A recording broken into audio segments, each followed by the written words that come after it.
Instant replay is a commonly needed feature in live broadcast, and users have been asking for it for years for the Blackmagic ATEM. There are a few third-party solutions, but in this video, I'm going to show you how you can do instant replay on an ATEM using DaVinci Resolve. I'm going to show you how you can do instant replay on an ATEM using DaVinci Resolve, and how you don't even need the new Blackmagic Replay Editor panel. I'm breaking this video down into specific chapters that'll make it easy to follow and to revisit when setting this up yourself. I'll start with an explanation of how this works, which I haven't seen explained anywhere else, and while it'll seem obvious once I explain it, it really isn't before setting it up. Then I'll map out the hardware and software configuration, showing what hardware is required, what's optional, and most importantly, how the software is set up. This too is really not explained clearly anywhere else I've found. The other videos I've watched on the topic, including those from Blackmagic, conveniently skip the extremely specific setup requirements and jump straight into the fun part, the live demo. We're not going to do that today. I'll show you exactly how to set it up. Then I'll do a demo, but only showing you the basic features. If you want a bigger deep dive into the full functionality, let me know in the comments and then be sure to subscribe. However, honestly, I feel like once you have it set up and running, from there, the user guide and the official Blackmagic videos can take you the rest of the way. But I assure you, by the end of this video, you will know how to do instant replay. And finally, I'll talk about how you can do this with minimal and even no additional hardware, just your ATEM Mini Extreme ISO and a computer. But I'll also explain what you're giving up by going that route. So let's get into it. Instant replays are most commonly used in sports, but can be used for any live event. Weddings, graduations, interviews, anything with the potential for exciting and unexpected moments. So how does it work? At its core, an instant replay is the playback of recorded video of a live event. This presents a particular challenge because you need a way to use the file you're actively recording of the live event, but not stop recording the live event to access it. Well, this is where one of the most remarkable features of the ATEM Mini lineup comes to play. The QuickTime files being written to the SSD by the ATEM Mini are constantly being closed, ensuring that the files are always readable. Originally, this was a safety precaution, but now it means that we can actually read those video files while they're still being written, without having to stop recording. When you load those files into Resolve, you'll actually see the file continuing to grow. We access the video files on the SSD attached to the ATEM and can play back any portion of them even while the ATEM is still recording. And because the ATEM is an ISO model, which records isolated streams of all camera angles simultaneously, we can access any camera angle, even the ones that weren't being broadcast. Okay, so we use Resolve to read and play back these growing files, but how do we actually get the video from Resolve live to air? Well, this is where an additional piece of hardware, an external playback device, comes into play, which I'll show you at the end of this video how to do without that hardware, although you'll be giving up a few things. But let's start with the way this was designed to work. You'll need either the Blackmagic Media Player 10G or the Blackmagic UltraStudio 4K Mini. I've got the UltraStudio 4K Mini here, so that's the hardware I'm going to use. The US 4K Mini is a really flexible Thunderbolt connected I/O device that allows video capture and playback for about a zillion different use cases. What makes it special for us here though is its ability to do live key and fill playback. That means it can play back video with transparency by outputting regular video on the first SDI output, that's your fill, and simultaneously outputting a black and white alpha channel mask on the second SDI output. That's your key, which the receiving hardware, in our case, the ATEM, combines to make transparent video. But why do you need key and fill for instant replay playback? Well, technically, you don't, but key and fill gets used a couple of ways. First, it's used to play a stinger before and at the end of the replay, indicating to the viewer a transition from the live event to a replay and back again. And the stinger, which if you watched my previous video on how to make stingers, you'll know is a video with an alpha channel. It's that alpha that lets us draw the stinger animation onto screen over live video. Again, technically this isn't required. You could certainly indicate swapping between live and replay other ways, but this has just become a standard to which the viewing audience is used to. And it looks good, but that's only part of how it's used. When I first started exploring this, I couldn't figure out how Resolve would tell the ATEM to switch to the replay video input, but then I realized that it doesn't have to. Instead of switching to the replay input, the Resolve output is fed into a downstream key, where the key output from the UltraStudio determines if the replay video is visible or not. When we're not supposed to be seeing the output from Resolve, the UltraStudio is sending solid black on the key, which means we don't see anything from Resolve. When we do want to show the replay, the UltraStudio outputs white on the key, which shows everything from Resolve. And on the transition in and out of the replay, that key transitions from black to white to match the stinger animation, so we get that beautiful video with transparency. If you're confused, don't worry, this will become much more clear in the setup. Now that we know what it's doing, let's get into the specific hardware and software configuration for how to do it. Also, I've published a written version of this with screenshots on my YouTube member Discord channel, so if you click that join button right next to the subscribe button here on YouTube, you can gain access to that Discord. All right, first you'll need an ATEM Mini Extreme ISO, either the HDMI or the SDI version. You can also build a much more complex version of this on the larger ATEM switchers like the Constellation models, but since they don't have ISO recording to an SSD, you actually have to use a hyperdeck for each camera to feed the recordings to a cloud store, which is then accessed over a 10G network. So yes, you can absolutely do this with a much larger configuration and even in 4K, but that requires a lot more hardware and is not the configuration we're setting up today. Okay, obviously you'll need whatever cameras you use for your live shows as well. You'll need an SSD drive to connect to one of the USB ports on the ATEM. You'll need a computer running DaVinci Resolve. This does work on the free version of Resolve, but with the studio version, you'll get better slow motion playback. More on that later. Then you'll need a Blackmagic Media Player 10G or the UltraStudio 4K Mini. If you're using the HDMI version of the ATEM Extreme, as I am here, you'll also need two SDI to HDMI microconverters to convert the SDI outputs from the UltraStudio into HDMI for the ATEM. If you're using the ATEM SDI Extreme ISO, then you've got SDI all the way through, so no converters are needed. The connections are pretty straightforward. Cameras as usual into the ATEM, USB SSD into USB port B, computer into USB port A, Thunderbolt from the computer to the UltraStudio, then dual SDI cables from the UltraStudio back into the ATEM, and SDI to HDMI mini converters if you're using the HDMI model. SDI A is the fill output, and SDI B is the key output. I put mine into inputs 7 and 8 on the ATEM respectively. Finally, you can purchase the $495 DaVinci Resolve Replay Editor. This is very cool hardware that lets you control everything about replay from a dedicated control panel, including speed ramping, pre-roll shortcuts, camera angle switching, and a ton more. If you're going to take replay seriously, you'll want this. There are certain replay functions that you need the panel for, such as slow motion playback, but for the basics, you don't. I think it's really cool that you can get started with replay without buying the panel, and then only purchase it if you truly need it. I've got a link to that panel down below, so you can check that out if you want to. Now to the software setup. This has to be just right or this won't work. I spent hours trying to figure out the right combination because this is not clearly documented, even in the replay user guide, which, by the way, all the replay instructions are not in the DaVinci Resolve user guide, even though the features are built into Resolve.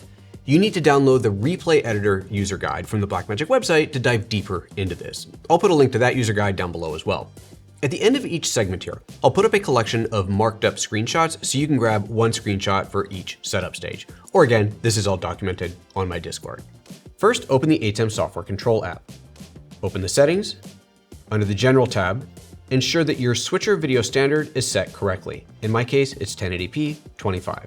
Then go to the Sources tab, and you'll want to name the inputs for your fill and key so that they make sense. I've named mine Replay Fill and Replay Key. This will just make it a lot easier to identify them later. Next, go to the Multi-View tab. As you'll see in a bit, you're actually going to be able to see the live multi-view inside of Resolve, which is how you monitor the show in real time. So think about how you'll want to look at the different live camera angles. Now, unfortunately, the ATEM only lets you have one multi-view layout, so whatever is set in here is what everyone looking at the multi-view will have to see. But it can be useful to remove what's unneeded and prioritize what is. For example, say I'm doing a 3-camera show. Maybe I want to see all 3 cameras big all the time. So I'll set this bottom corner to be full size and set that to my overhead camera. And here I have my wide and my close-up. Then for this quadrant, I'll go ahead and set this one to be my replay fill and this one to be my replay key, which is a good way for us to ensure that this is all set up properly, but once it is, you probably don't need to monitor that, but I'm turning it on for now. Then over here, let's show the program, and here I'll leave it at recording status. Click Done. Next, go to the Outputs menu, Webcam Out, and set that to Multi-View. Not only will this let us see the multi-view output in Resolve, it also carries the timecode that's critical to making all of this work. In the Output tab, set your timecode generator to time of day. Finally, go to the Palettes tab and open Downstream Keys. Whatever is in the downstream key, or DSK, shows up on top of the program video. DSKs are most commonly used for persistent graphics like a network logo, so we're using it in a unique way here. Now, could you feed the replay into an upstream key instead? You totally could, especially if you wanted the replay to show up in a picture-in-picture instead of full screen. But in a DSK, it doesn't matter what's happening underneath it, this DSK will always be uninterrupted full screen video on top of everything else. So we're using DSK1. Also, when you have multiple downstream keys, they are effectively stacked with the higher number being on the top of the stack. So if I wanted to have that persistent network logo on screen even when the replay is playing, I'd put the replay into DSK1 and my network logo on DSK2. So in the setup, go to Fill Source and set that to Replay Fill and the key source to Replay Key. Disable the mask so we don't have any of our image cropped off, and enable Pre-Multiplied Key. This will ensure that any soft edges you've built into your stingers will show up properly. And finally, turn on the DSK1. Don't forget to do that. DSK1 on air. Okay, that's it for the ATEM setup. Here's a summary to make a screenshot of.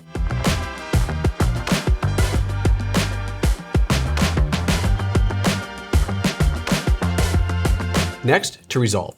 Launch Resolve, and before creating a new project, go to the Preferences, go to Video and Audio I/O, and set the capture device to Blackmagic Design, that's your ATEM, and the monitor device to the UltraStudio 4K Mini, or of course the Media Player 10G if you're using that. You'll need to relaunch Resolve for these changes to take effect. As a point of interest, you can also monitor the multi-view from the ATEM by taking an HDMI out from the ATEM and sending that into the UltraStudio 4K, and setting the UltraStudio as the capture device in the preferences we were just in.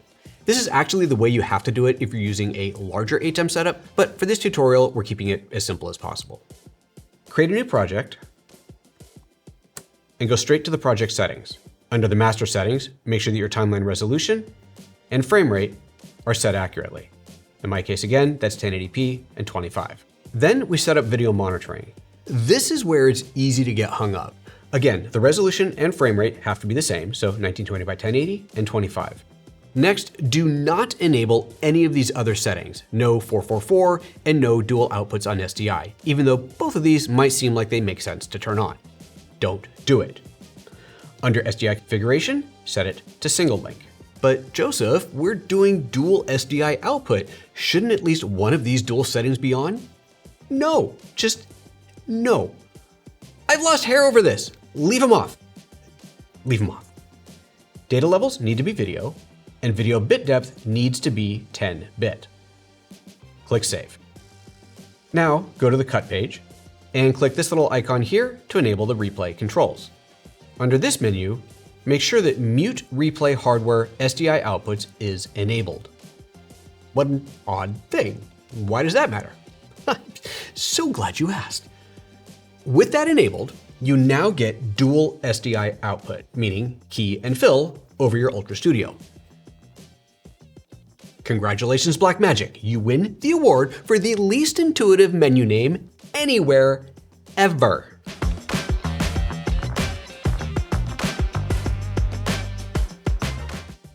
Also, enable Smart Render Cache.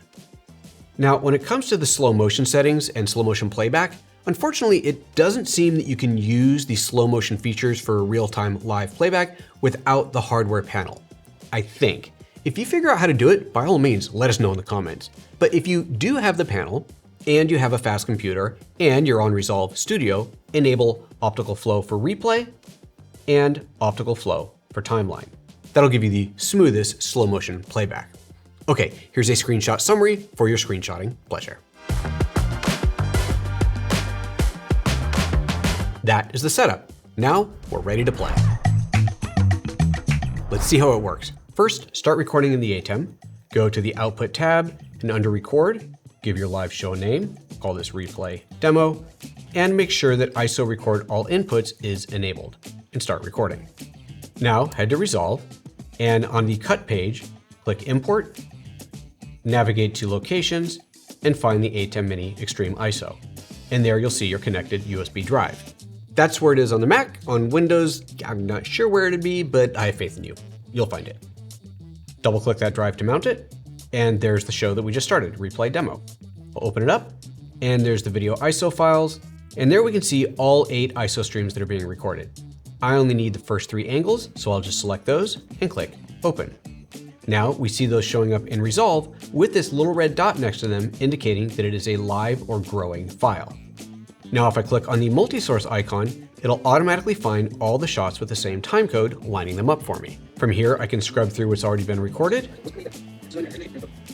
and we can see the live show. What you're seeing here is a couple seconds behind real time, and while you could actually run the entire show from this view, it's much better to watch the live event in real time. And to do that, you click on this little button here, the input view, and that brings us to the multi-view. So now we're seeing that multi-view as we set it up earlier. This works because in the preferences, we set the capture device to be the ATEM, which is showing us the webcam output, which we set to multi-view. So now we can see the live show directly inside of Resolve, which means we're ready to go. Here's the basics of what we're about to do. When something exciting happens, someone scores a goal, starts a fight, goes in for the kiss, you'll want to mark a POI, or point of interest. As soon as you do, Resolve takes you back to the multi-source view, shows you where the POI was marked, and backs up the playhead a few seconds and waits for you to hit the run button.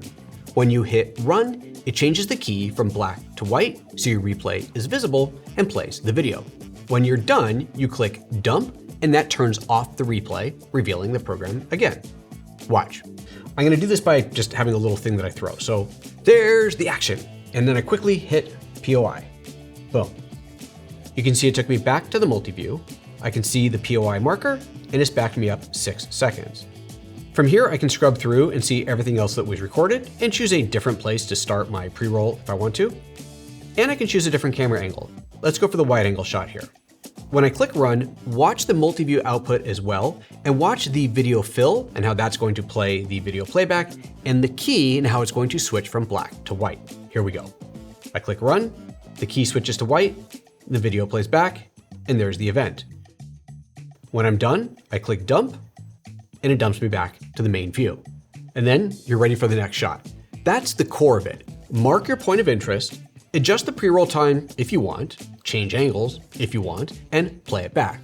What I did here, of course, was all in Resolve itself, but to give you an idea of some of the things you can do with the replay panel, you have preset buttons for pre-roll times, and at the end of a replay, you can trigger another replay of another angle, even with a different pre-roll time, all by hitting different keys on the panel. As far as I can tell, you can't do that in software alone. You can change the angle that's playing back in software, but as soon as you touch the timeline, it dumps back to live. Watch. I'll back this up before the POI again and hit run. Now while it's playing, I can go ahead and actively switch angles, and we're seeing different angles on the replay. However, if I wanted to back it up to look at another angle, as soon as I click in the timeline here, it dumps the replay. So now we're back to the live show. So let's see what else we can do just in software. Let's get stingers in play.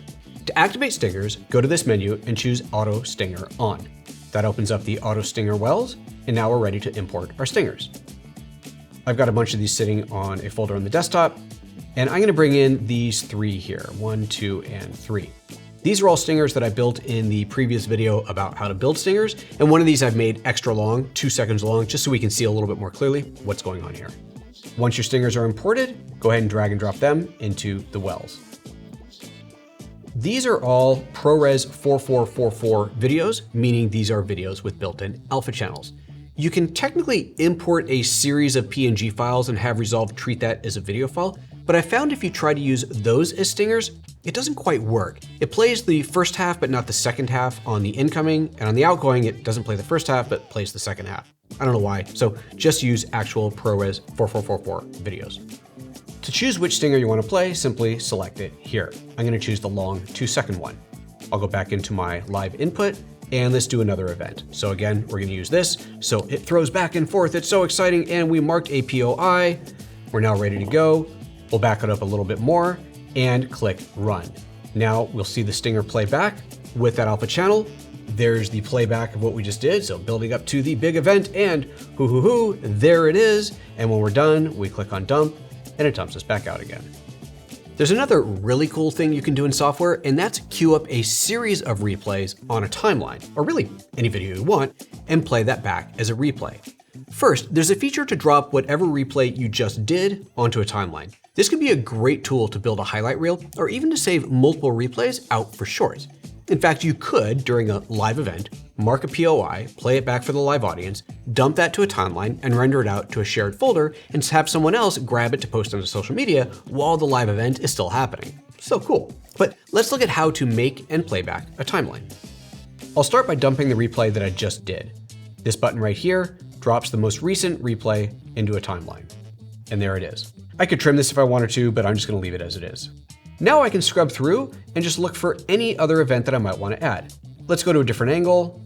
I'll mark an in point and an out point there, and then add that to the timeline. Let's do another one. I'll go here, find some other event, mark another in point, mark an out point, and add that to the timeline. Now I've got 3 different clips all queued up and ready to go. To play these in my live show, make sure the timeline is selected, click queue, that puts a red box around what is queued up to play next, and then when you're ready, click on run. And just like before, it'll go ahead and do the stinger transition with the alpha channel, bring that in, and start playing that back. At any point when you're done, you can dump that and get back to the live show. That's enough to give you an idea of what you can do. There is more, especially if you have the replay panel, including slow motion, but as you can see, even just in software, you can do quite a lot. So now let's see what you can do with the most minimal of hardware. The UltraStudio 4K Mini is what gives us the ability to have key and fill, which means not only can we have the stingers, but it also means that replay sits on a downstream key, so you don't have to touch the ATEM when it's time for replay. But what if you don't have one of these? Well, instead of putting the replay video on a downstream key, you can just switch to it in the ATEM like any other input. So if you wanted to do a replay, I'd start the replay in Resolve, then manually switch to that input on the ATEM. And once the exciting part is passed, switch back to the live event, again on the ATEM. But without an UltraStudio, how do you even get video from Resolve into the ATEM? There's at least 2 good ways to do this.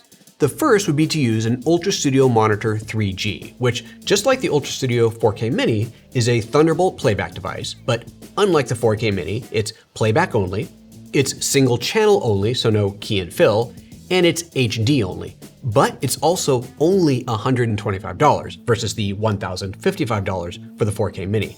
And it has both SDI and HDMI output, so no matter which ATEM Extreme model you have, it'll work. Again, you're giving up key and fill for stingers, and you'll have to switch the ATEM to the replay input manually, but you can do it. You could even do a limited stinger animation in the ATEM itself, following tips I gave in the last How to Make Stingers video. But you can also do this without any extra hardware at all. Simply take an HDMI output from your computer directly into the ATEM, make sure it's not mirroring so the computer sees the ATEM as a second monitor, launch Resolve and set the video clean feed to BMD HDMI, which is the ATEM. Now, whatever you play on a timeline in Resolve will show up full screen with no UI elements on the ATEM. One caveat is that while you can still view the ATEM's multi-view in Resolve and you can still mark a POI, if you click Run to play the playback, you'll see all camera angles at once on the output. So instead of selecting the angle and clicking Run, you have to double click on the angle to open it full size and click play instead. Small difference, but it works. You get your replay on the ATEM. So that's how this works. It's a lot, but it's really cool. I put a lot of time into figuring this one out since it really wasn't well documented. So if you've gotten this far, I hope you can reward me with a like and a subscribe, and even consider joining the channel and gaining access to my Discord group. Let me know in the comments how you'd like to use this, especially outside of the obvious sports ball games. And if you have questions, drop them in the comments below, or even better, in the Discord. Here's that stinger video I've been talking about, so check that one out next. See you in the next video.